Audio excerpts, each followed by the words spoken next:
Welcome to Talladega. We are back for race number 6 of 10 in the regular season for the Camping World Truck Series. And this will be our qualifying race. We're going to be doing, what are we going to do? 10 laps, no cautions to sort out the field for the main race. 10 drivers looking to get in one of the top 5 spots. It's literally probably just going to be the most random thing you've ever seen, barring any big wrecks or anything like that. But it's going to be very unpredictable. Not sure what's going to happen here. A lot of teams were updating their aero. Honestly, the field is actually kind of pretty widely spread out so far in practice, over a second, but you know, that's just lack of draft or the types of packs that they were in. So anyway, we got a couple new paints here, so I'm gonna show them off quickly because I can't seem to nail the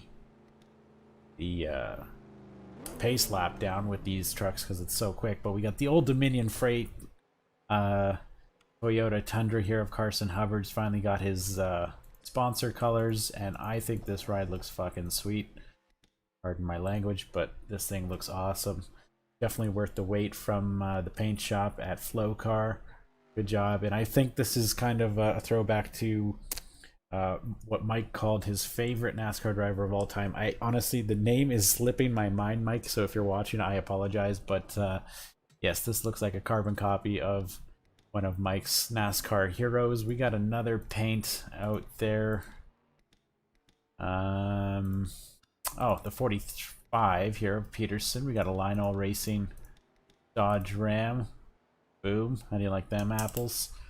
Got some die-cast representation, and I think we got the Twitch truck driven by Adrian McCoy. Of course, that is the Zacapa Racing Team truck.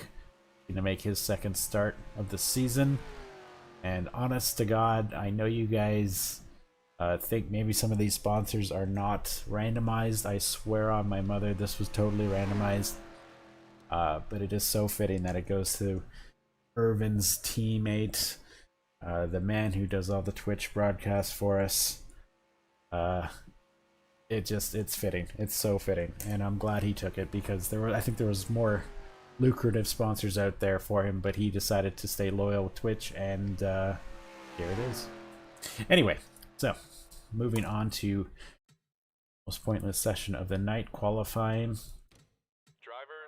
Ramirez on pole, Gallagher outside roll, Hubbard third, Jacobs fourth, and Wright is going to be our top 5 to start. That is all going to change within the first 10 seconds of the race start. So, thinks I can. Oh, pretty good. I'm getting better. 13 seconds to go. I'm going to keep it there. We'll do the pace lap. So, obviously no pit stops in the qualifying race, but come the real race, I think we're doing about 38 laps, and we should have at least 1 pit stop. If we're lucky, maybe 2. It's very borderline, so we'll see what happens during the main race. But let's focus on the qualifying race. The ticker looks like it's working, so we're off to a great start so far. And very anxious drivers trying to fight their way into the main race. We can see the 9 truck here making his, I believe this is his second qualifying race of the season. He temporarily got back in, and I think he just had a poor race last outing, and it knocked Noah Cole back into the top 35 in points.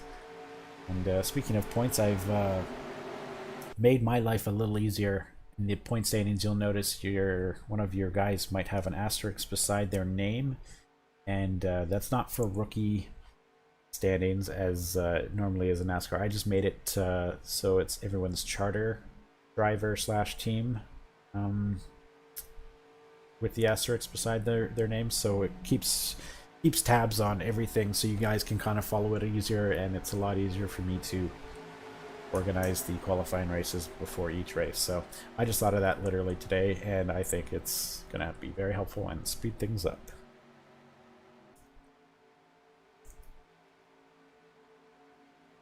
Let's see what happens. I think Avalanche Territory is looking for some good results.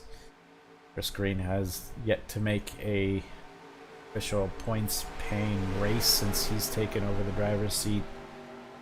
George Gallagher, I think this is his second or third qualifying race. He's managed to escape elimination so far. Chelsea, the 34, the only driver in the field that has yet to make a start in the league. And that is driven by Ivan Wright, sorry. Here we go, we're green flag racing. It's only going to be a matter of seconds before we see these trucks go 3-4 wide.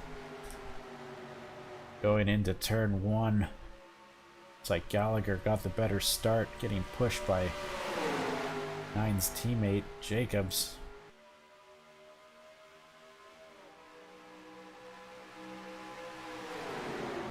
Like I was saying before, there's a lot of aero-heavy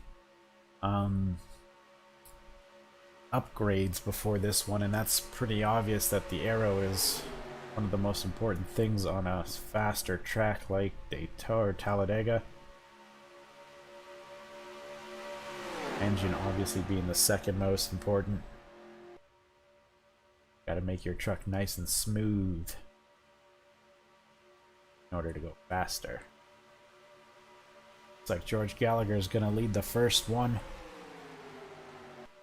Like I normally do, I'm not going to focus too much on the leader. I'm going to focus on that elimination spot. And right now, Keegan Love holds that position. Looks like it's going to be Virginia Brock now. John Jacobs gets a little shuffled toward the back. Getting a nice push here from McCoy.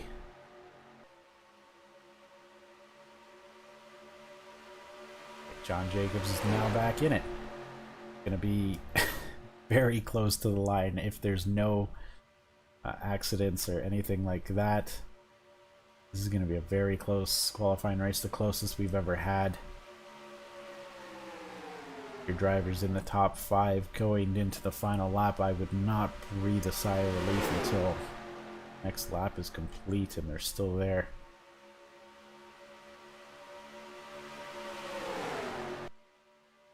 And trucks vying for the top 5 positions. Gonna be very close. All within half a second after that first lap. That's incredible. Very close racing.